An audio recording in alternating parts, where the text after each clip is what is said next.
افسرده ترین و تحت فشارترین فرد خانواده، نه مادره، نه پدره، نه دخترا، بلکه پسر بزرگه. پسر بزرگ خشم فروخورده‌ای رو با خودش حمل میکنه که خیلی وقتها کسی متوجهش نمیشه.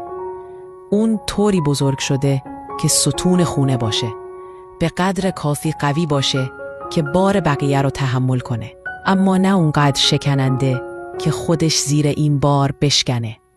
انتظارات میراثی شدن که براش به جا گذاشتن. از اون جنس انتظارات ساکت و خفه کننده که سنگین تر از رویاهای خودش روی دوشش افتادن. اون باید موفق بشه، تأمین کنه، محافظت کنه و هیچ وقت نلغزه. اما توی این مسیر که شد تکیهگاه همه، حق زمین خوردن رو از خودش گرفت. به افتخارش یه قلب بذار و بفرست براش.